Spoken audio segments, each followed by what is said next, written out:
साल 1980 जब पहली बार भागलपुर में अंधे किए गए लोगों की छपी तस्वीरों ने पूरे जनमानस को बुरी तरह से झकझोर कर रख दिया था, क्योंकि कुछ पुलिस वालों ने त्वरित न्याय करने के नाम पर कानून अपने हाथों में ले लिया था और 33 अंडर ट्रायल लोगों की आंखें फोड़कर उसमें तेजाब डाल दिया।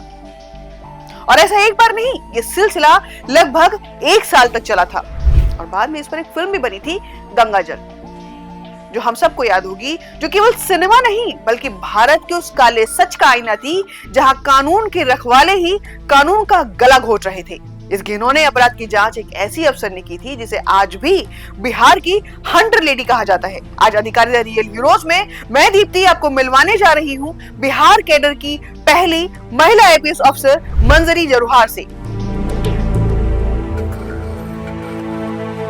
वो अफसर जिसने कानून को सिर्फ फाइलों में ही नहीं बल्कि सड़कों पर लागू करके दिखाया।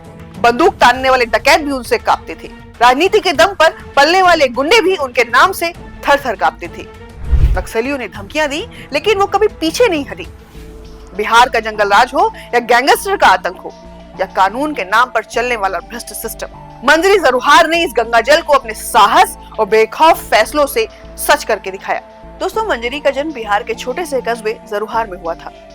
वे एक सम्मानित परिवार से आती हैं और उनके परिवार के कई सदस्य आईएएस और आईपीएस अधिकारी रहे हैं, लेकिन उनके घर का माहौल बेहद ही साधारण था।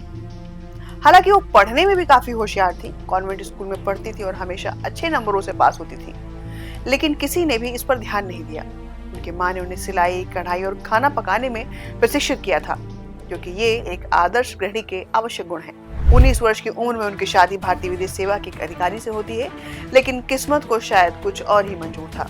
शादी ज्यादा दिन नहीं चल पाई। ससुराल वालों के व्यवहार और पति की अनदेखी के कारण उनका तलाक हो गया। घर वालों ने उनकी दूसरी शादी करवाने की सोची, लेकिन उसे साफ मना कर दिया और यही उनके जीवन का टर्निंग पॉइंट साबित हुआ। उन्होंने सिविल सर्विसेज की तैयारी करने का फैसला लिया और तैयारी के लिए दिल्ली चली गई।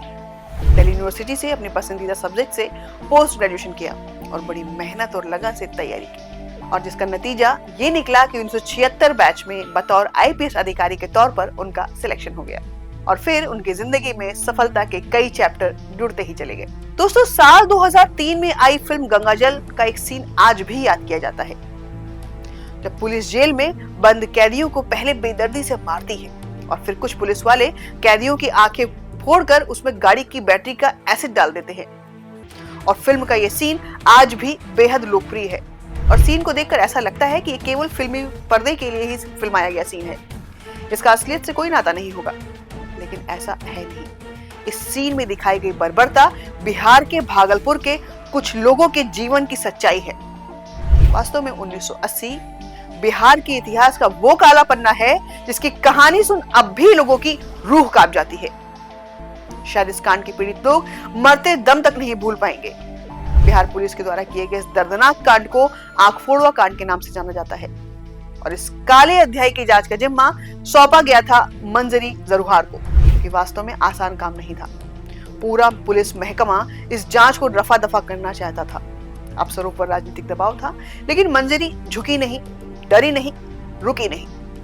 चूंकि यह आरोप पुलिस वालों पर ही लगे थे, ऐसे में अपने लोगों की जांच का काम बहुत टफ था, लेकिन मंजरी ने जो सही था वही लिखा। उन्होंने हर गुनहगार को कटघरे में खड़ा किया, फिर चाहे वो वर्दी में हो या सत्ता की कुर्सी पर। और यह केस भारत के इतिहास में एक सबसे बड़े मानवाधिकार उल्लंघन के रूप में दर्ज हो गया है। चलिए उनकी जिंदगी के और भी करीब से जानते हैं। जब एसपी बोकारो के रूप में उनकी तैनाती हुई तो हर जगह उनकी ईमानदारी, निडरता की चर्चा होने लगी। और फिर आया उनके करियर का टर्निंग पॉइंट, जब उन्हें सीखने और सिखाने का मौका मिला। उनके काम को देखकर सीनियर आईपीएस अधिकारी जूलिया रिबेरो ने उन्हें हैदराबाद की राष्ट्रीय पुलिस अकेडमी यानी एनपीए में बतौर संकाय सदस्य चुना।